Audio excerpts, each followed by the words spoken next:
de nous rejoindre. Voici l'essentiel de l'actualité de ce lundi 11 novembre 2019. En Côte d'Ivoire, le secteur agricole fortement vulnérable au changement climatique. Plus de 400 000 personnes dans les zones centre et centre-ouest du pays ont en effet été victimes en juillet dernier. Elles ont reçu une aide récemment. Plus de 400 millions de francs CFA de la mutuelle panafricaine African Risk Capacity. 1996 à 2019, le Conseil régional de l'épargne publique et des marchés financiers a mobilisé 10 000 milliards de francs CFA. Ce régulateur du marché boursier a ouvert récemment des réflexions à Abidjan. Objectif, se conformer aux normes internationales dans les activités de l'UEMOA. Enfin, en Bolivie, la démission hier du président Evo Morales, décision après plusieurs semaines de fortes protestations.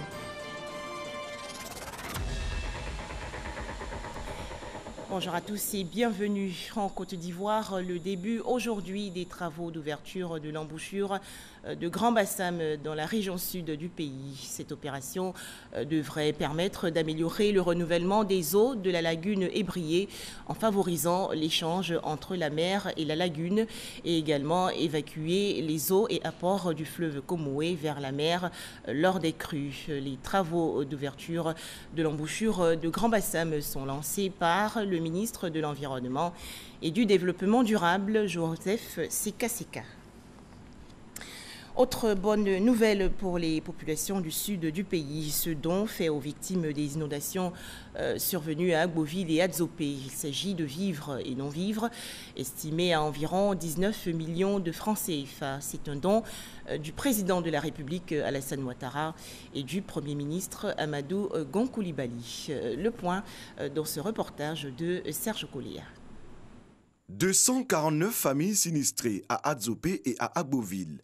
Pour apporter soutien et réconfort à ces victimes, le chef de l'État, le président Alassane Ouattara et le Premier ministre Amadou Gon Coulibaly ont dépêché une délégation du ministère de la Solidarité, de la Cohésion sociale et de la lutte contre la pauvreté. Représentant la ministre Mariatou Kone, le directeur de cabinet Abdoulaye Bamba s'est d'abord rendu à la Maison de la Culture d'Adzopé. Ici, des vivres et non-vivres d'une valeur de 4 500 000 francs CFA ont été distribués à 49 familles touchées. Ces familles ont exprimé leur gratitude. À Agboville, 200 familles ont reçu environ 14 millions de dons. Au total, 18 500 000 francs CFA de vivres et non-vivres distribués. Chaque fois que des populations sont sinistrées, Madame le ministre de la Solidarité, de la Cohésion et de la lutte contre la pauvreté, sur instruction donc du président de la République et du chef du gouvernement, le Premier ministre Amadou Gon Coulibaly, se fait fort d'aller immédiatement vers ces populations pour leur porter la compassion de l'État de Côte d'Ivoire. Mais en plus de la compassion, ce que le gouvernement souhaite, c'est que les populations qui sont dans des zones à risque puissent quitter ces zones à risque. Car la météo prévoit encore, et nous le constatons tous, des pluies diluviennes en ce plein mois de novembre. Le préfet de région, préfet du département d'Agboville, André Ekono Assoumou, s'engage à poursuivre la sensibilisation pour éviter d'autres sinistres. Le changement climatique pourrait faire baisser le produit intérieur brut de la Côte d'Ivoire et causer d'énormes pertes au pays. C'est ce qu'annoncent des experts. À noter aussi que le secteur agricole qui contribue à la croissance économique est également vulnérable. Plus de 400 000 personnes dans les zones centre et centre-ouest ont été victimes en juillet dernier. Alors pour leur venir en aide, une mutuelle d'assurance panafricaine en collaboration avec le gouvernement ivoirien vient de décaisser plus de 400 millions de francs CFA. Francis Boifo. La Côte d'Ivoire reçoit un chèque de la mutuelle panafricaine de gestion des risques, African Risk Capacity, ARC, 8 mois après la souscription à 2 polices d'assurance. Au regard des déficits pluviométriques enregistrés dans le centre du pays, notamment dans les régions de la vallée Hambol, le Béké et le Maraoué, l'assurance ARC Limited versera incessamment 440 millions de francs CFA au gouvernement de la Côte d'Ivoire. Cette somme viendra compléter le dispositif de transfert d'argent mis en œuvre par le ministère de la Solidarité. Ce décaissement rapide de fonds a l'avantage d'assister les populations touchées dans un délai relativement court, leur évitant ainsi de sombrer dans la précarité. Au total, plus de 400 000 personnes touchées par la sécheresse en juillet 2019 bénéficient de cette aide de l'ARC. Je voudrais vous exprimer toute la gratitude du gouvernement et vous rassurer par la même occasion que la Côte d'Ivoire entend prendre toutes les dispositions utiles afin que les fonds reçus soient utilisés pour la cause des populations affectées. La Côte d'Ivoire a ratifié, selon le ministre de l'Économie et des Finances, Adama Coulibaly, le traité portant création de l'ARC en octobre dernier et a pour ambition d'accompagner l'institution dans la lutte contre les risques liés au changement climatique. Le pays est candidat pour abriter le siège de African Risk Capacity à Abidjan. 53 000 plans forestiers offerts récemment au ministère ivoirien des eaux et forêts. C'est un don d'une entreprise privée. Cette structure veut ainsi contribuer positivement à la réussite de l'opération de planting d'arbres dénommée Un jour, 1 million d'arbres. Cet événement va se tenir le 15 novembre prochain pour freiner la déforestation dans tout le pays. Astou Touré. 53 000 plants forestiers représentés en 10 essences. C'est le don d'une entreprise chocolatière au ministère des Eaux et Forêts. Objectif, accompagner l'opération planting d'arbres dénommée Un jour, 1 million d'arbres. À travers ce geste, le donateur marque sa volonté d'œuvrer au rétablissement du couvert forestier ivoirien. Nous avons décidé d'agir à travers une initiative appelée Initiative Cacao et Forêt. Donc, au sein de notre programme, et puis dans le cadre de ces initiatives, nous avons pris un certain nombre d'engagements forts, notamment celui de ne pas acheter du cacao qui proviendrait de parcs et réserves naturelles, mais aussi d'identifier, de géolocaliser nos cacaoculteurs partenaires afin de s'assurer de la traçabilité de ce cacao. La Côte d'Ivoire veut recouvrer au moins 20% de son couvert forestier d'ici à 2030.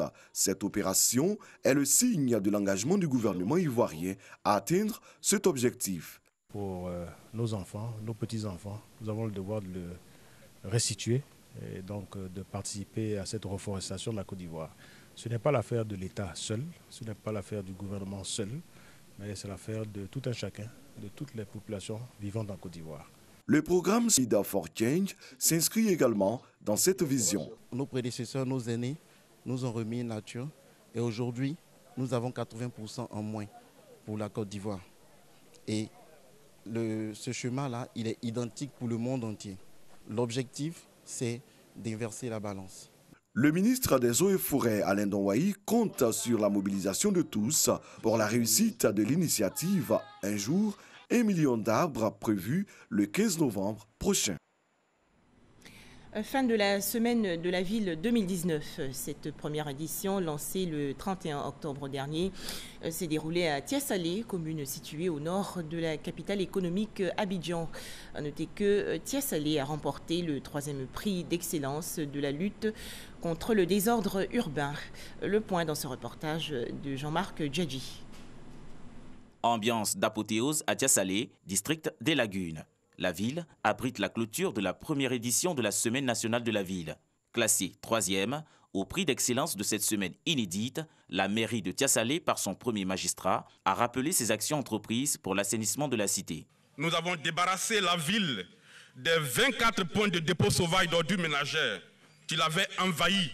Nous avons créé la première décharge municipale provisoire de la ville, éloignée des zones d'habitation. La commune de Tiassalé dispose, comme à Abidjan, de véhicules destinés au ramassage et au convoyage des ordures ménagères. Le ministre de la Ville, François Amichia, s'est engagé en présence des autorités administratives de la région à développer le civisme urbain en Côte d'Ivoire. Planting d'arbres, ravalement de façades, pose de première pierre au menu de cette cérémonie. Le ministère de la Ville a voulu encourager non seulement le conseil municipal de Tiassalé, mais également toutes les autres communes de Côte d'Ivoire, car nos communes doivent être des communes vertes, et d'où l'opération planting d'arbres. Des villes avec des entrées majestueuses. Nous avons posé l'acte de ravalement du pont. La commune de Koumassi est la première lauréate dans la catégorie de la lutte contre le désordre urbain de l'édition 2019 de la Semaine nationale de la ville, initiée par le ministère de la Ville. Des chantiers d'envergure entrepris dans la région du Hambol. Ces travaux entrent dans le cadre des préparatifs de la visite d'État dans le Hambol du président de la République Alassane Ouattara. Sidiki Diakité, le ministre de l'administration du territoire, également président du comité d'organisation de ce séjour, a fait le point sur les travaux. Kader Sogodogo de RTI Bouaké. Katiola, 9h30, atterrissage réussi pour le ministre de l'administration du territoire et de la décentralisation, Sidiki Diakité, qui est accompagné du ministre de l'intégration africaine et des Ivoiriens de l'extérieur, Ali Koulibaly, cadre du Hambol. Cette région va accueillir le président de la République, Alassane Ouattara, dans le cadre d'une visite d'État à compter du 27 jusqu'au 30 novembre 2019. Cette mission gouvernementale vise donc à voir de près l'état d'avancement des travaux liés à cette visite. Première étape, le lieu de l'atterrissage, le stade Ouattara Thomas Dakin, qui va abriter le meeting de clôture. Ici, on est à 90% des travaux. Les tribunes, toutes les toitures ont été refaites, les toilettes ont été aménagées, la cour a été carrément nettoyée et tout est neuf. Le site de l'atterrissage. Au niveau de l'aérodrome ici, on est autour de 60%. Parce que les travaux qui font office des grands travaux sont les travaux de terrassement. Le reste à tirer le bitume. La préfecture des régions est la salle qui va abriter le Conseil des ministres le 27 novembre, le bureau du président de la République, le bitumage de certains axes, l'électrification, etc. Les choses semblent avancer. Dans tous les secteurs, électricité, eau, route, éducation nationale, et autres infrastructures de développement, les travaux vont bon train. Et nous sommes en tout cas satisfaits du niveau d'avancement de ces travaux que nous avons constatés ici. La région tient là, à travers cette visite d'État, d'investissement pour booster son développement. Ce qu'on retiendra aussi dans les annales de l'histoire, ce sont les retombées, les infrastructures, dans toute la région, que ce soit à Katiola même, à Dabakala ou encore à Niakara. Et on verra que ces visites d'État ne constituent pas uniquement des bains de foule et qu'il y a des réalisations qui se font. Et là, au niveau où nous en sommes, nous pensons que tout sera fin prêt pour la date du 27 novembre 2019. Après la fête tournante de l'indépendance en 1979, Katiola et le reste du Hambol d'ailleurs auront attendu 40 années pour le grand toilettage. Toujours à Katiola, dans le centre-nord du pays, 51 chefs traditionnels ont été récemment investis lors d'une cérémonie. On retrouve Kader Sogodogo de RTI Bouaké. Investiture dans le respect des us et coutumes du peuple tagbana de 51 chefs traditionnels du département de Katiola. Investus dans leur attribut de chefs, ceux-ci ont été exhortés à s'aimer la paix et la cohésion au sein de leur population. Au nom de Sa Majesté Amontanoué, président du directoire de la Chambre nationale des rois et chefs traditionnels de Côte d'Ivoire, Nana Ngoran Kofi II, président régional Gbeke, a procédé à leur investiture. Recevant chacun leur arrêté qui fait d'eux des auxiliaires de l'administration, Kolo Touré a, au nom de ses pairs, annoncé leurs priorités dans un esprit rassembleur. Notre objectif est de reconnaître et de magnifier l'important rôle que la CPI traditionnelle a toujours joué depuis la nuit des temps, rôle qu'elle continue de jouer et qu'elle jouera toujours en faveur de la compréhension mutuelle, de l'entente. Parrain de la cérémonie, le président du conseil régional du Hambol, Ibrahim Khalil Konaté, invite chacun des chefs à cultiver le pardon et à préserver l'unité dans leur village. Quand nous voyons que le chef de l'Ouest se déplace pour venir accompagner son fils, invité par des chefs du Nord, mais bien entendu, la cohésion, l'harmonie, le vivre ensemble va s'installer naturellement. En bouchant la même trompette que le parrain, le représentant du Premier ministre Amadou Gon Coulibaly et le président de la cérémonie, Alcide Djedje, exhortent les chefs à consolider la cohésion sociale et à agir avec la sagesse du roi Salomon. Nous sommes à l'orée de 2020, donc les chefs ont un rôle très important à jouer. Vous n'allez pas faire l'option d'encourager ceux qui veulent diviser la Côte d'Ivoire, mais vous allez faire l'option de ceux qui veulent que ce pays soit uni. Et nous savons tous que cela épouse la vision du président Ouattara. Plusieurs chefs et cadres de Katioula ont été faits ambassadeurs de la paix par la Fédération universelle de paix. Concernant la prochaine visite du chef de l'État dans la région, les populations et les religieux ont été invités à prier afin que cette visite soit un succès pour le développement de la région du Hambol. Les activités du Conseil régional de l'épargne publique et des marchés financiers. 23 ans après sa naissance, ce régulateur du marché boursier a mobilisé 10 000 milliards de francs CFA. Et face aux nouveaux défis, le Conseil régional de l'épargne publique et des marchés financiers veut se conformer aux normes internationales dans les activités boursières de l'Union économique et monétaire ouest-africaine. Des réflexions ont donc été initiées à Abidjan en collaboration avec la Société financière internationale. Francis Boifo.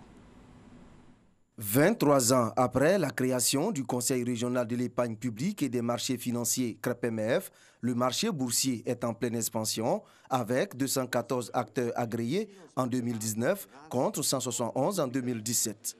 Notre marché financier aujourd'hui, c'est environ 10 000 milliards de ressources mobilisées depuis dont plus de 60% ont servi au financement des programmes nationaux de développement des États membres de l'Union et plus spécifiquement 37% au financement des infrastructures. Au 31 octobre 2019, la Bourse régionale des valeurs mobilières BRVM, structure centrale du marché, totalisait une capitalisation boursière de 8 000 milliards de francs CFA pour 46 sociétés cotées et une cinquantaine de lignes obligataires, dont 15 émises par le Trésor public de Côte d'Ivoire. Pour attirer davantage les investisseurs, le CREPMF a initié des réformes dont les tests devaient être validés à cette rencontre. Dans un contexte de demande de mobilisation de fonds de plus en plus croissante, formés par les États pour les besoins de financement de leurs programmes nationaux de développement, il apparaît nécessaire et urgent que notre plateforme de levée de ressources se modernise en termes de simplification des processus et des délais, tout en rendant le marché plus attractif et plus sécurisé pour les investisseurs. Pour se conformer aux normes internationales en matière de régulation du marché boursier, le CREPMF bénéficie de l'appui de la Société financière internationale du groupe de la Banque mondiale. Les deux structures ont signé un protocole d'accord pour l'organisation d'une conférence sur le marché financier régional en février 2020 à Abidjan. Autre actualité, la société de gestion des stocks pétroliers de Côte d'Ivoire a récompensé ses meilleurs agents. 4 travailleurs ont donc reçu il y a quelques jours un prix et un diplôme. Ces agents de la Gestosi ont également remporté un séjour à Paris, la capitale française. Davis Oyo et Serge Coléa. Sebi Esso des services informatiques et sécurité, Salimata Ouattara de l'administration, Basile Kwame du dépôt d'Abidjan et Eric Kéon du dépôt de Yamoussoukro sont les 4 meilleurs agents 2019 de la Gestosi, la société de gestion des stocks pétroliers de Côte d'Ivoire. Sur près de 300 agents, choisir 1 ou 4 lauréats, c'est pas facile. Si je l'ai été, on va dire merci à Dieu. Et puis merci à tous mes collègues. Ça me motive encore de plus. Je donnerai encore le meilleur de moi-même. Et l'année prochaine, je serai parmi les meilleurs. Les lauréats ont été récompensés par la mutuelle de la Gestosi pour l'assiduité, le professionnalisme et la qualité du service délivré. Cette nuit de l'excellence vise à créer la saine émulation au sein des agents de la Gestosi. Nos agents aussi ont été à la base de tout ce que nous avons eu comme succès.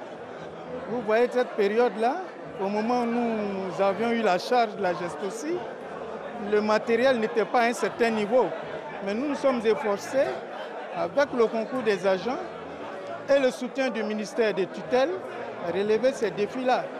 Aux côtés de la mutuelle de la geste aussi, la Musarti, la mutuelle sociale des agents de la radiodiffusion télévision ivoirienne. Nous sommes venus à l'école de cette mutuelle-là, une mutuelle qui est en train de célébrer les meilleurs agents.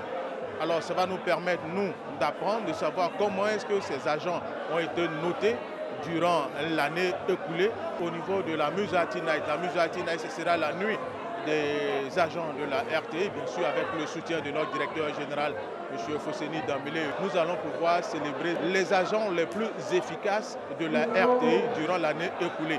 Les lauréats de cette nuit d'excellence bénéficient d'un séjour à Paris. Ils auront également une révalorisation salariale. En plus des vainqueurs, tous les nominés sont répartis avec des récompenses. Un programme contre la piraterie maritime. Des magistrats, procureurs et autres éléments de la police et de la gendarmerie nationale ont récemment renforcé leurs compétences. Cette formation a été organisée par le secrétariat permanent du comité interministériel de l'action de l'État en mer. Les explications de Abou Sanogo. Ils ont été plongés en immersion à bord d'un navire militaire français dénommé La Somme en vue de les familiariser avec les procédures de collecte des preuves en milieu marin.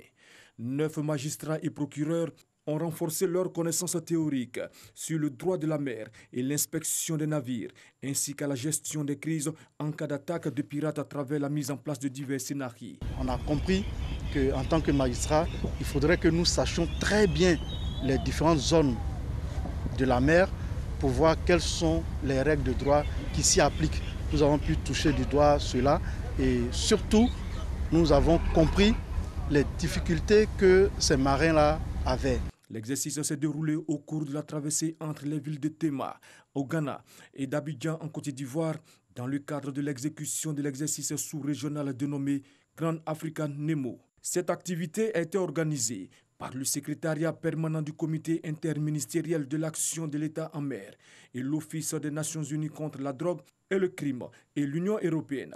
Elle vient améliorer les connaissances des magistrats et procureurs sur les procédures de collecte et de traitement des preuves en mer pour une meilleure conduite de poursuites judiciaires liées à la criminalité maritime en Côte d'Ivoire. Nous envisageons déjà, dans le cadre de l'action de l'État en mer, et des arraisonnements de navires que nous faisons dans le cadre de la lutte contre la criminalité maritime, notamment en matière de lutte contre la pêche INN, d'installer dans les jours qui viennent les cellules juridiques des 2 zones maritimes que nous avons déterminées. La zone Est autour d'Abidjan et la zone Ouest autour de San Pedro. C'est la cellule de San Pedro que nous allons installer la semaine prochaine. Cette cellule juridique sera présidée par un magistrat et aura comme membre un ensemble d'acteurs de l'action de l'État en mer. Son rôle, ça sera de connaître des infractions qui auront été relevées lors des arraisonnements de navires qui auront été faits par la Marine nationale ou en tout cas dans le cadre de la lutte contre la criminalité que nous menons depuis quelques années. La stratégie de l'action de l'État en mer vise à organiser et coordonner l'action des différentes administrations compétentes en mer pour conduire dans un esprit de mutualisation des moyens les missions relatives à la sécurité et à la sûreté maritime. Une école maternelle pour le village de Samo à Bonois, dans la région sud du pays. C'est un don de l'église des Assemblées de Dieu de Samo. Alors découvrons ce nouvel établissement scolaire avec Astou Touré. Une école maternelle de 3 classes, un bâtiment administratif et des toilettes offerts à la population de Samo dans la localité de Bonois. Un don de l'église des Assemblées de Dieu de cette localité. Coût des travaux, 37 millions de francs CFA. Quand la tête est bénie, ça se répercute sur les agents, les éléments que nous sommes et l'œuvre prospère. Nous voulons transformer cette localité à la dimension du chef de l'État qui envoie ce pays à l'émergence. Nous, l'Église de Jésus-Christ, nous ne devons pas rester là, tendre la main seulement, mais nous devons offrir de l'emploi à tout Ivoirien. Pour le couple Ntakwesiri, parrain de cette cérémonie, cet acte est à encourager. Nous avons visité les salles de classe. Nous savons qu'il y a un besoin. Il y a un besoin d'équipement des salles. Il y a un besoin d'accompagner en support didactique. Il y a un besoin d'apporter également un support de récréation des enfants. Et nous allons nous atteler très rapidement à répondre à ce besoin. À cette rencontre était représenté le directeur général de la radiodiffusion, télévision ivoirienne RTI, qui a fait des dons. Le pasteur Marcel Seri-Boui et ses fidèles de l'église des Assemblées de Dieu de Samo entendent aller plus loin dans ce projet de développement. Sur ce site, ils entendent construire une école primaire, un collège et pour cela, ils souhaitent compter sur l'implication de tous. Prière et lecture du Coran ont meublé la nuit anniversaire du prophète Mahomet. La célébration officielle du Maolid 2019 s'est déroulée dans la nuit du 9 au 10 novembre dernier à la grande mosquée de la Riviera Golf en présence du président de la République Alassane Ouattara et plus loin à Bon dans le nord du pays. Les fidèles musulmans ont prié avec la ministre de l'Éducation nationale Kandia Camara et plusieurs autres cadres de la région. On en parle avec Mamadou Kouassi. C'est la grande mosquée de Gbon, dans la région de la Bagoué, qui a servi de cadre à la commémoration du Maolid pour les fidèles musulmans de cette localité. Une rencontre religieuse qui a vu la mobilisation des musulmans, mais aussi l'ensemble des cadres de cette sous-préfecture du département de Kouto, réunis autour de la ministre Kandia Camara, des musulmans et des guides religieux qui ont prié et invoqué Allah toute la nuit, afin qu'il accorde sa miséricorde au prophète de l'islam et qu'il accorde aussi la paix et le développement de la Côte d'Ivoire. Ils ont prié pour le renforcement de la cohésion entre les fils et les filles de Bon, entre les cadres de Bon, entre les populations de Bon. Nous demandons au Dieu Tout-Puissant de faire en sorte que ces prières soient exaucées, afin que la main dans la main, les cadres, aux côtés de leurs parents ici, puissent poser des actes de développement pour accompagner le président de la République, pour accompagner le Premier ministre, pour accompagner le gouvernement. Avant cette nuit du Maolid, les cadres de la région de la Bagoué ont visité au cours de la journée plusieurs chantiers de développement en cours de réalisation dans la ville de Gbon, des travaux de bitumage de voirie, de construction d'hôpital général et de la pose de la première pierre du centre culturel de Gbon. Il faut valoriser les pagnes traditionnels ivoiriens et pour faciliter leur ascension, un atelier organisé récemment par le ministère de la Culture et de la Francophonie des tisserands ont bénéficié d'une formation. Franck Quadio. Ces tenues traditionnelles sont confectionnées manuellement par des tisserands, une diversité de pagnes qui donne une identité vestimentaire propre à notre pays. Malgré le potentiel qu'offre le secteur du textile, son industrie demeure encore dans l'informel. Le présent atelier sur la valorisation du textile traditionnel ivoirien vise à préparer les instruments de formation des artisans. Atteindre la grande quantité et atteindre le marché international que la Côte d'Ivoire vise, sous Agua, il faut des formations. Il faut des formations et ces formations-là ne sont pas encore venues du point de vue concret parce qu'en Côte d'Ivoire, nous n'avons pas encore d'école de tisserands. Le secteur du textile est un secteur stratégique, pourvoyeur d'emplois, créateur de richesses. Et c'est cela que nous voulons mettre en exergue. L'aspect économique de tout ce secteur-là, parce qu'on dit bien industrie culturelle et créative, donc c'est un peu l'économie de la culture que nous voulons propulser à travers cet atelier. Les attentes sont nombreuses. Nous donner les moyens de pouvoir en faire la promotion, nous donner les moyens de la production, de l'amélioration de la production, de sorte à ce que ce pagne puisse rivaliser avec les pagnes des pays limitrophes et voire même être exporté et soit une référence dans le monde. Le secteur du textile représente l'un des secteurs les plus importants après l'agriculture, selon certains spécialistes, mais la problématique du financement est un frein à son essor. Une question à laquelle le ministère de la Culture et de la Francophonie s'engage à apporter des réponses. Le ministre est véritablement accroché à l'idée que le textile peut et doit et apporte, n'est-ce pas, toute sa contribution au développement de l'homme en Côte d'Ivoire. L'un des enjeux primordiaux, faire du textile ivoirien un produit concurrentiel sur le marché national et international. Enfin, Evo Morales n'est plus président en Bolivie. Le leader indigène de 60 ans qui était au pouvoir depuis 2006 a démissionné hier. Décision après 3 semaines de fortes protestations contre sa réélection à un 4e mandat. Une foule joyeuse a célébré la nouvelle dans les rues du pays et les premières arrestations d'anciens dirigeants ont eu lieu. Voilà, merci de nous avoir suivis et excellent début de semaine à tous.